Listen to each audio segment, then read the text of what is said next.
Dear students, I am going to discuss a subject which is found to be most difficult by students of sociology, and that is statistics. Now, in this lecture, I will just introduce the topic and tell what all topics, issues and techniques we are going to include in these lectures. I hope that these lectures will be useful for you for research and also for interpreting papers published in academic journals based on quantitative methods. Now, there are various meanings of the term statistics. The term statistics is used for data, for example, educational statistics. It is also used for the subject dealing with collection and analysis of data like mathematics, like physics. You also have a subject of statistics. The term statistics is also used for descriptive statistics like percentages, mean and SD. One can say that mean number of children in India's population is this, percentage suffering from malnutrition is this, etc. The term statistics is also used for testing hypotheses, and here inferential statistics include T, F and chi-square and Z and many others. I think at some level you must have come across T, Z and F. Then statistics is also used for stochastic modeling and estimation, in which a process, a real life process, a biological process, a sociological process is expressed in the form of algebraic or statistical equations and predictions are made. Who are the users of statistics? Users of statistics in fact are all the scientists, sociologists as well as others who want to capture reality using empirical methods. In sociology, these empirical methods are surveys, observations and experiments. Experiments are less, but sociologists commonly conduct surveys and make observations.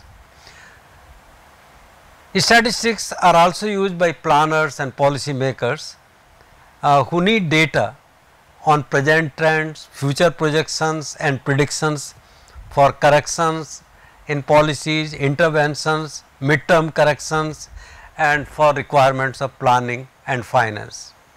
You must have seen various types of statistics in newspapers and also on TV channels, that our employment rate is rising or falling, our per capita income is rising or falling, or inflation is rising at this rate or that rate, etc., etc.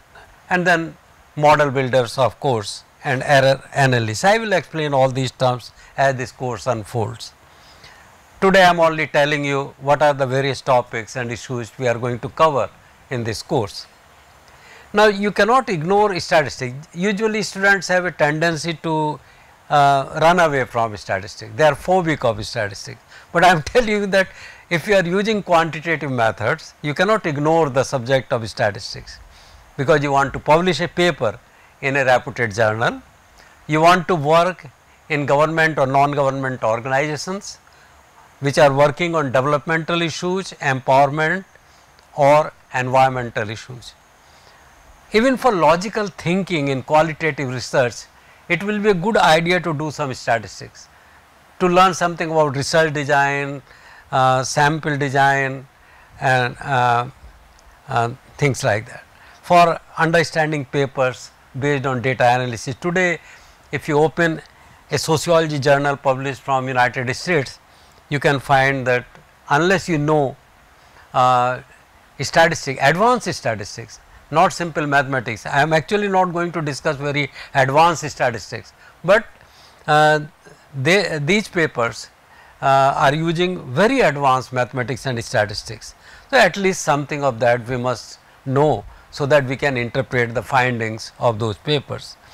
For understanding papers based on data analysis, which are usually presented in conferences, meetings, workshops and for presenting data in the form of charts and graphs as a communication device, and making census of sensor data, NSSO data. NSSO stands for National Sample Survey Organization, NFHS stands for National Family Health Surveys, and other data sources which are of utmost importance for sociological research.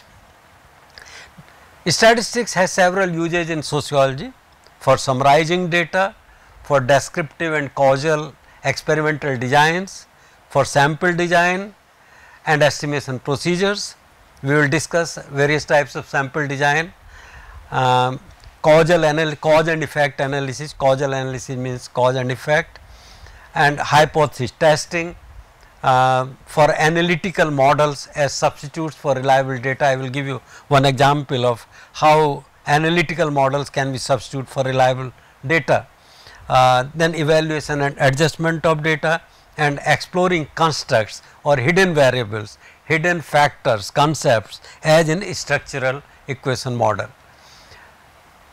Data are summarized in the form of graphs and charts, indicators and indexes.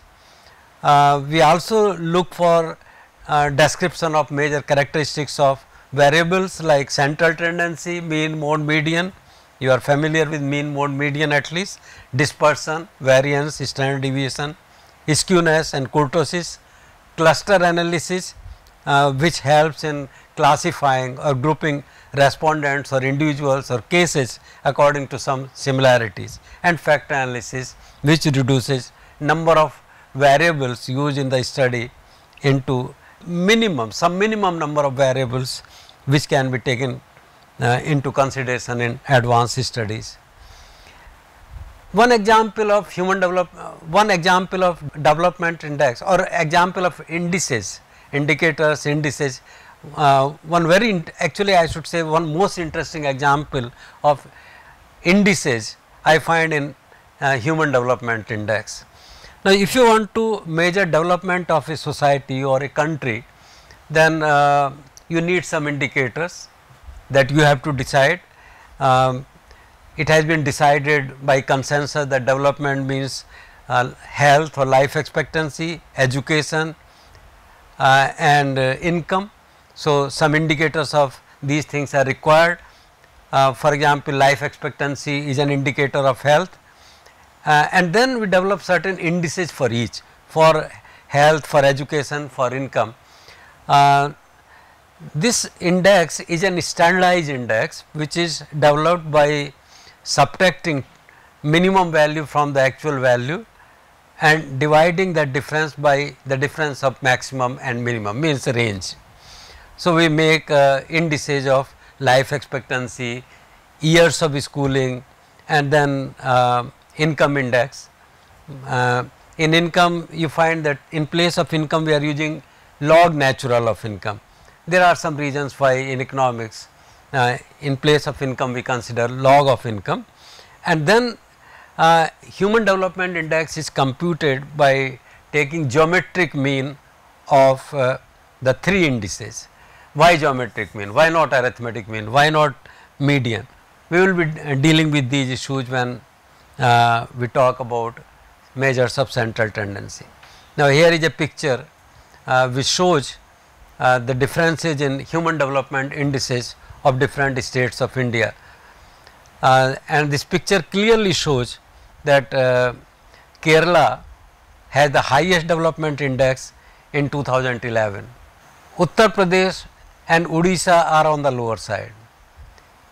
Same was the picture in 1981. That in although there is a broad similarity in relative position of different states, there are also some minor differences, like in 1981 Odisha had a higher development index than Bihar, but now it is more or less the same. By and large, Kerala, Delhi, Himachal Pradesh, these are the states where human development index based on income, education and health is better, and Madhya Pradesh, Uttar Pradesh and Odisha are on the lower side of human development index. So, making graphs on the basis of indices helps us in easy communication of the idea which states are better, which states are not so good or which are backward. Same is the case with this graph of population growth. This graph clearly shows how the world population is changing, and the world population is divided into two parts. This green part shows the population of developing countries, and the yellow part shows the population of industrialized countries. This picture clearly shows that till about 1900 the world population was more or less constant, and after 1900 it started growing, and the reason behind this growth is largely the explosion of population in less developed countries or developing countries. Developed countries of the world are not growing at that fast a rate as developing countries or relatively less developed countries. The uses in statistics are used in research design. In what sense? Statistics will help in identifying an academic debate. It helps in asking research questions that can be empirically answered, in formation of hypotheses, in objectives and conceptual framework, in deciding what type of data need to be collected, what are primary and secondary data, how to collect data and facts, from where, when and by whom, one interviewer or a group of interviewers or a team of experts. These issues come up in collection of data, in field work, in ethnography. Then analysis plan. I always tell students that before you finalize your questionnaire or interview schedule, you must make your tabulation or analytical plan clear. Sometimes you will find that by making tabulation plan, you are able to see that some more questions need to be asked for explanation of some findings, or there are some questions which you are actually not analyzing. Why to waste time in asking such questions? So, before you finalize your survey instrument, maybe questionnaire or interview schedule, it is good to make a tabulation plan. Sample design is important. First, we have to, when we collect data, we have to decide whether to base our inferences on sample data or census data. Census means information from all, and sample means information from a part of the population. Population census of India or industrial or agricultural census of India are examples of census, and National Family Health Survey is an example of sample. There are various types of sampling procedures, we will talk about them. We also talk about possible errors in the sample data, what should be the sample size, and distribution of parameters of population characteristics, design effect, something you must not have heard so far, sequential sampling, when we keep on expanding sample by collecting more and more information from the same population. What are the best designs or optimum designs which minimize cost and maximize our precision, and what kind of samples are required for working with hidden populations, means population against which there may be stigma or discrimination. HIV, for example, people living with HIV, that then statistics is about causal analysis. Cause, what is cause? Cause means that if you have two variables x and y, and you say that x is a cause of y, then it means that changes in x at one point of time produce changes in y after a gap of time. This is the meaning of cause. But all empirical relationships are not causal. For empirical relationships, we depend on correlation and regression. So, we must also know what care, what caution has to be exercised in interpreting findings of such empirical things. Time series analysis also gives us causal explanation in terms of other variables or time. Then we have analysis of variance and covariance. I will tell you in what condition we will use analysis of variance and in what condition analysis of covariance. Then you have cluster analysis. Just now I mentioned that cluster analysis is used for classification of respondents or individuals or cases. Factor analysis is used for grouping of variables, so that from a large number of variables some minimum number of variables can be selected for advanced analysis, and structural equation model and multidimensional scaling. Empirical research is about hypothesis testing, scientific research is about hypothesis testing, and in hypothesis testing we have a null hypothesis, we have an alternative hypothesis or research hypothesis. There are certain ways of deciding which hypothesis should be treated as null and which hypothesis should be treated as alternative or research hypothesis. The convention now is that hypothesis whose rejection will produce a more costly error should be treated as the null hypothesis, and the other hypothesis should be treated as alternative hypothesis. Think of a situation that based on data, based on pathological tests, a doctor has to decide whether patient is suffering from something or not. Now, it is possible that patient is suffering from something and doctor judges, or on the basis of data, limited data are always limited, doctor judges that the patient is not suffering.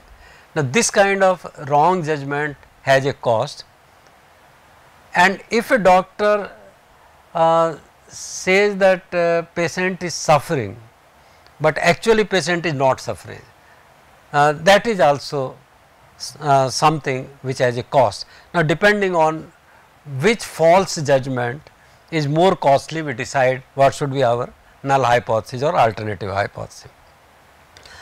Here, after that we have to decide about testing procedures, and for that we will require some understanding of normal and other probability distributions, type 1 and type 2 errors, rejection of null hypothesis when it is true is called type 1 error, and acceptance of null hypothesis when it is false is called type 2 error. Rejection of a false hypothesis decides the power of the test, or rejecting a wrong hypothesis, this is 1 minus type 2 error.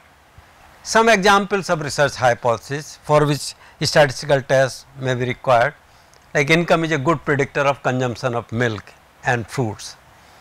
So, we are positing a relationship between income and consumption of milk and fruits, some kind of correlation. We will get an empirical correlation, and then we will test whether this correlation is statistically significant or not. Fertility rate among minorities is higher than among the majority. This can be another hypothesis. Students of deviance and crime would be interested in whether crime rate in larger cities is higher than in medium size and smaller towns.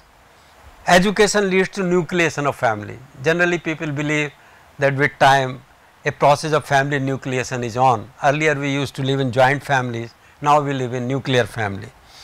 Whether it is due to education, one can test the hypothesis that education is leading to nucleation of family. Whether modernization is leading to secularization, this can be another question, and the hypothesis would be that modernization is leading to secularization or is not leading to secularization. And now think at this moment, pause and think what should be the null hypothesis and what should be the alternative hypothesis in these cases. You know that null hypothesis is one whose false rejection is less costly than the acceptance of a false null hypothesis. So, income is a good predictor of consumption of milk. Think what will be your null hypothesis. More of this we will see when I talk about hypothesis in particular. Now, statistics is also used for model building and prediction. What is model? Model is a representation of reality, but it cannot always represent the complex aspects of reality or reality in multiple dimensions. It only selects some aspects of reality and presents them in a mathematical or algebraic or statistical form. For example, birth and death process. It tells us about what is happening to growth rate of population in response to certain rates of fertility and certain rates of mortality. Gravity model of migration. This box gives famous migration model. It says that mg is k p1 divided by dy, where m stands for migration, k for a constant, p for population and d for distance between two places. You may wonder whether such models apply in social reality. Yes, they apply, and when Jiff proposed this model first time, he showed that for several places in United States, for all kinds of travel routes, for air travel, for ships, for road travel, this model fitted very well. And then the question arises, and it whether mathematical models can be fitted to complex realities. Migration is a complex reality. It has economic aspects, it has psychological aspects, it has legal, political and many other aspects. But if at some point you find that certain models fit some specific aspects of reality, there must be some reason, and model building not only helps us in prediction, it also helps us in asking new and interesting questions about the reality. These models can be deterministic or stochastic. Deterministic models are mathematical models which have a definite relationship between your variables. Stochastic are probabilistic models which explain a phenomenon in terms of probabilities or probability distribution. There are very specialized methods of projections, and it is customary to give at least 3 projections: low, medium and high. If we say that India's population in that year will be this much, we make 3 projections that we expect that population will not be less than this, most likely it is this, and population is not likely to be more than that. So, low, medium and high. We can also make projections of the past. What was India's population during Mahabharat war? That will be a question regarding the past. I also said in usage of statistics are often used as, or models are often used as substitutes for reliable data, and I give one example of that. In census data, one very important demographic indicator is age. When you plot data on age on a graph, you get a zigzag kind of curve like this. Do we expect the real data to show these pictures of zigzag fluctuations? No, we do not expect. We expect that the variations in number of persons from age 0 to 100 should be yielding a smooth freehand kind of curve. What are the reasons for these fluctuations? The reason is that people have a tendency to report their age in figures ending in digits 0 and 5 and avoiding numbers ending in say 9 or 1. So, a person is of age 19 and you ask what is your age, he is more likely to say 20. That is the reason behind fluctuations in age graph in data produced by census, but we cannot use these data are not reliable. These fluctuations are not reflective of reality. So, what do we do? So, demographers or sociologists depend on a theory that what could have been the relationship between a number of persons at a given age and fertility and mortality, etc. You have to you have to examine the quality of data. You have to find ways of making adjustment in the data. This use of stable population theory is one possibility, but there can be other possibilities of making adjustment in the erroneous data. Real data contain lots of errors, and with the help of mathematical models we can correct those errors, and then the corrected data would be used for projections of population for the future. Let me say something about structural equation model. The ultimate goal of a scientific study is to build a comprehensive theory. Now, sometimes in that theory there may be some variables, some constructs, some concepts which can be measured directly or which may not be measured directly, which help us in explaining that the facts of life. So, a structural equation model will contain your measures, your variables which you are actually measuring in the data set, and also some hidden variables. And this structure equation model will show the linkages between measures and constructs and propose a theory of a complex reality. A structural equation model will also help us in estimating parameters which are unknown constants of the algebraic or statistical equations, validate them, and then use for policy implications and developing a theory.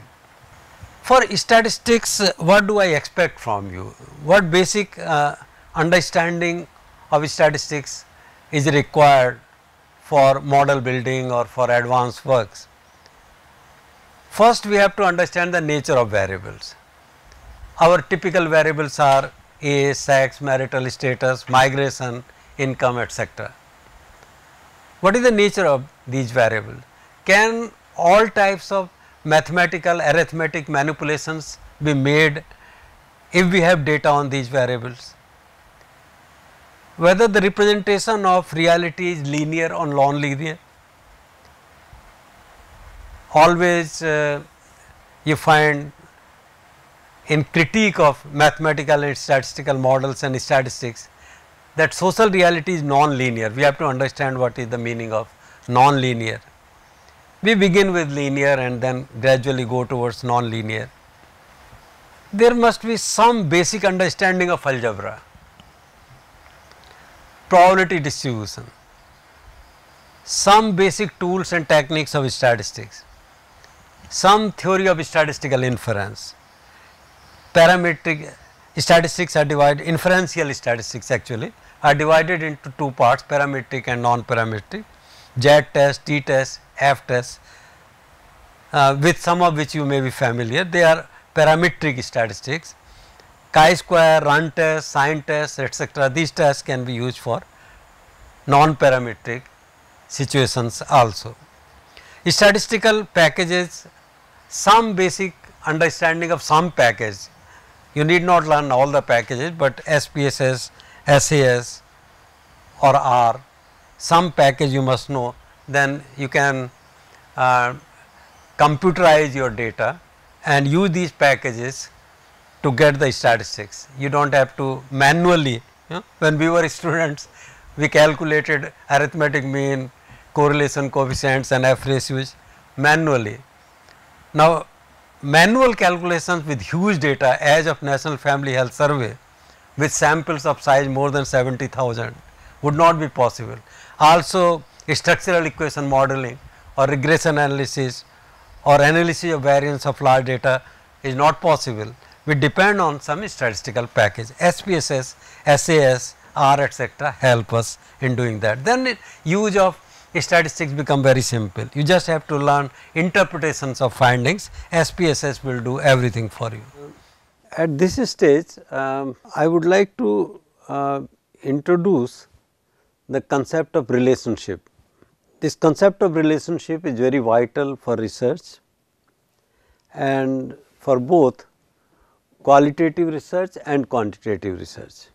But the meaning of the term relationship and types of relationships such as linear, non-linear vary from one kind of research to another. In qualitative research, the term relationship is defined mostly in a given context. There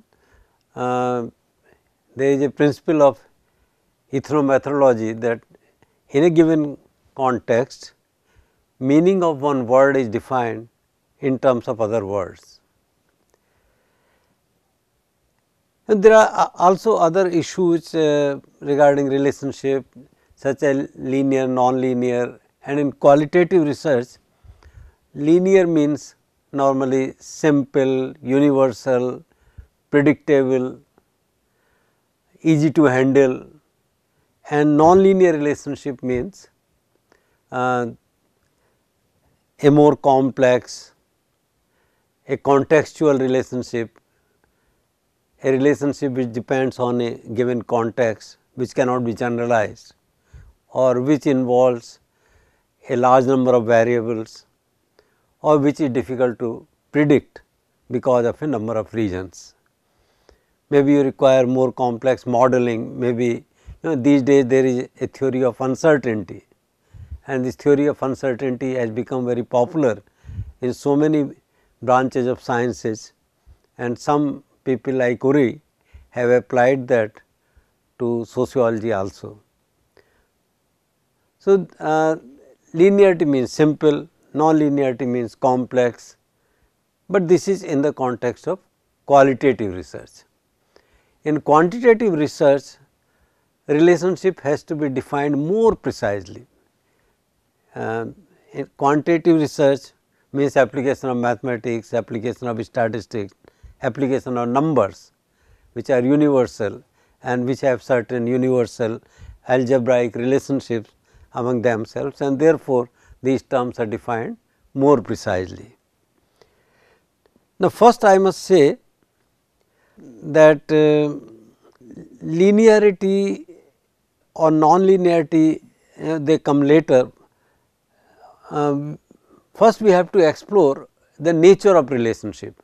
Certain relationships are bidirectional or symmetrical, certain relationships are asymmetrical.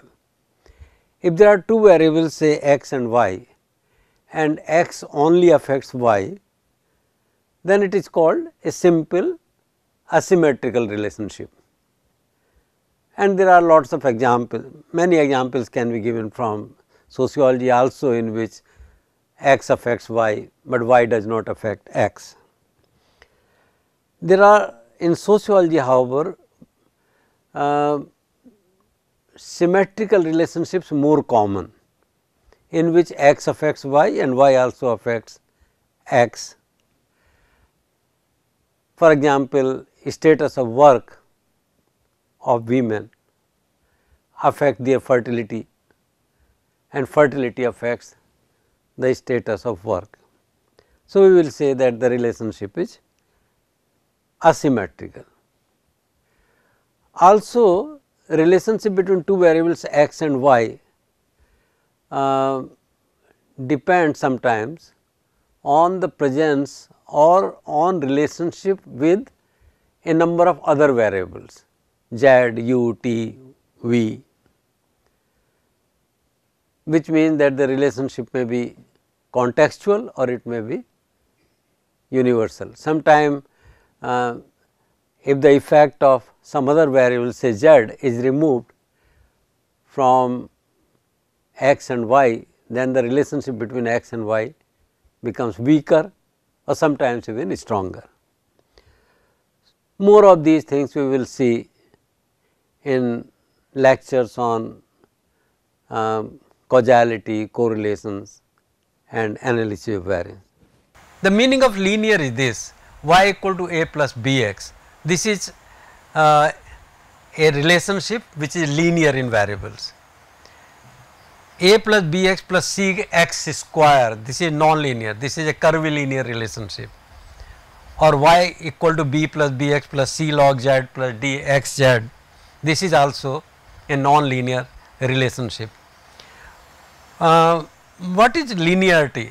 This linearity means in the first equation y equal to a plus bx, a unit change in x always produces a fixed change in y, and that is b units of change in y. X changes by 1 unit, y changes by b units irrespective of the values of x. But in non-linear relationships, how much will y respond, or how much value of y will change with change in 1 unit of x depends on the value of x also. In second nonlinear equation, changes in y depend on two variables x and z, and a change in x produces a change in y which also depends on the value of z. In that sense, it is non-linear. Real life is actually non-linear, but we begin in statistics or in mathematics or in empirical researches, we begin with a linear relationship, and as more and more data come, as we are able to make our assumptions lesser and lesser strong, we go for non-linear relationship. A linear relationship looks like this. Here for a fixed change in x, there is a fixed change in y irrespective of the values of x. Non-linear is this. This is curvilinear relationship. Initially, as age increases, competitive ability increases, but after reaching a certain age, which can be called the optimum age for this graphical representation, say around 15, then as age increases, your competitive ability keeps on declining. So, this is non-linear. A complex model looks like this: more number of variables, linear, non-linear, time dependent. Dynamic means time dependent, more complex. You need more practical methods to understand and control a complex design. Now, let me also tell something about abuses of statistics. People make jokes of statistics that statistics are worse than white lies, but that happens not because of inherent nature of statistics, that happens because of lack of integrity of researcher, or if the researcher is using unreliable or invalid scales or measurements, the next lecture will be on scales. If you use statistics only for ornamental purposes or deliberate selection of certain techniques to prove results, even when they violate assumption, but these abuses happen in qualitative research also. Lack of concern about details, arrogance. Statistics will make you humble, because in statistics, in hypothesis testing, you will realize that a science is about falsification of existing hypothesis, not about corroboration of hypothesis or theory. A scientist cannot be ever sure, but he can find data which contradict an existing theory, and he may question the theory and the assumptions behind theory. This is to give you an example of abuse. Now, you see two graphs in this slide. Actually, both the graphs are for the same data. Mathematically, they represent the same formula, but they produce two different pictures on your mind. In the first picture, you find that with increase in the value of the variable on horizontal axis, the value of y is increasing at a fast rate. In second picture, you find the impression would be that there is not much change in the value of y as the value of x or variable on the horizontal axis increases. Same graph, same data, same mathematical formula produce these two different graphs. It is therefore important for you to choose one of them or something in between for leaving the correct impression. Same thing with census data, same data, same relationship, but the impressions these graphs leave are different. Another example, same data, same relationship, same mathematical formula, but the impressions are different. Now, I must also tell you about some major books or materials which I am going to use in delivering these lectures. If you really want to know statistics, then the best book would be David Sheskin's book, Handbook of Parametric and Non-Parametrical Statistical Procedures, published in 2011 by CRC Press. But understanding of this book requires some basic understanding of algebra, some calculus. If you do not have the basic understanding of algebra and calculus, then this book is not for you.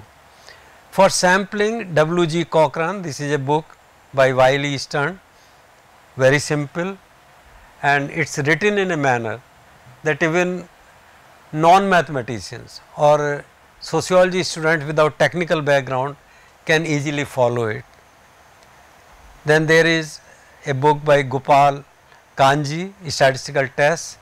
It gives you a large number of tests for various applications, and you can learn from there for your particular problem what kind of tests would be required and how to interpret that. Then there is Jack Tack's book, Multivariate Analysis Techniques in Social Science Research. This is also a book, beautiful book, which gives lots of examples for clearing different concepts in statistics.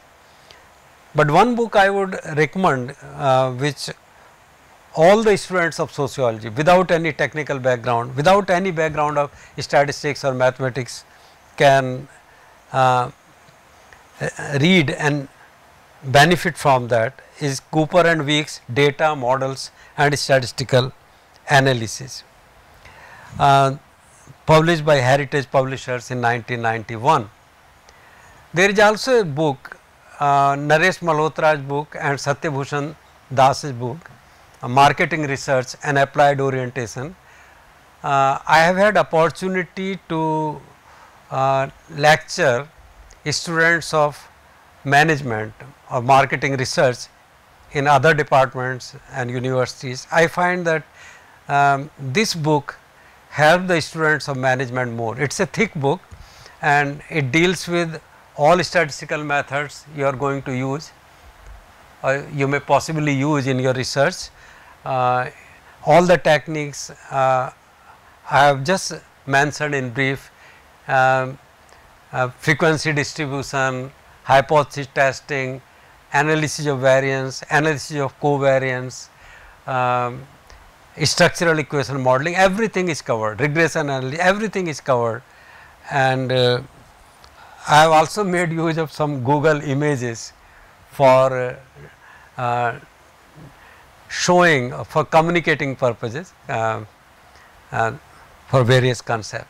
So, I think that students of sociology are unnecessarily phobic of statistical concepts. They are very easy, they are very interesting, they make you a logical thinker, and they also raise new issues, they not only tell you whether something is statistically significant or not, but they also raise new questions. One example of how a new question can be raised based on empirical data, theoretical understanding between fertility and income has been that there is a positive relationship. Those who have high income, they can also produce more, they can afford to produce more children, and as they want to buy more cars and more furniture and more of everything, they would also like to produce more children. But empirical relationship between fertility and income has always been negative in all the countries. You find that in the developed countries where per capita income is high, number of children is less. In less developed countries, per capita income is less and number of children is high. So, empirical relationship is negative. If you calculate correlation coefficient at any level, at the international level for income and fertility data for a number of countries, or for different states in India or regions in a country, or for different districts or households or individual level, the relationship is always negative. Now, this raises an issue that while theoretical relationship between income and fertility is positive, why is it that empirical relationship or correlation coefficient between the two is negative? In economics, this was a very important finding in theorizing fertility. The finding about inconsistency between theory and data, which led to the concept of quality of children. That when you introduce the concept of quality of children in theory, then you explain that when people have higher income, they may like to produce more children, or they can afford to produce more children, but actually in place of going for more number of children, they like to go for less number of children of higher quality. So, they become more quality consciousness, they become more quality conscious, and their becoming more quality conscious is responsible for this seeming inconsistency between theory and data. Then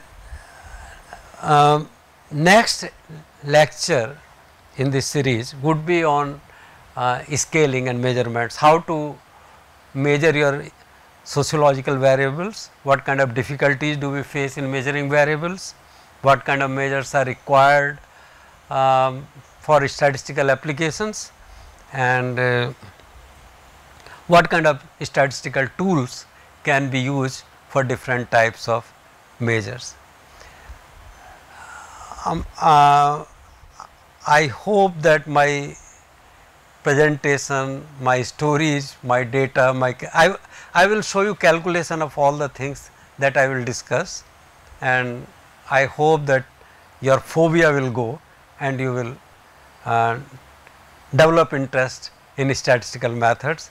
And while application of statistics in Indian sociology is less, because sociology in India has developed more from anthropological traditions, there are not many teachers of statistics or books of statistics for sociology students, but I think that after attending these lectures you will be able to appreciate statistics and write good quality papers based on hard fact, based on data. There are a lot of data these days, census data, NFHS data, NSSO data on migration, on fertility, on mortality, on employment, unemployment, on all aspects of life, and you will be able to make use of those data and publish papers in good journals, reputed journals abroad. Thank you.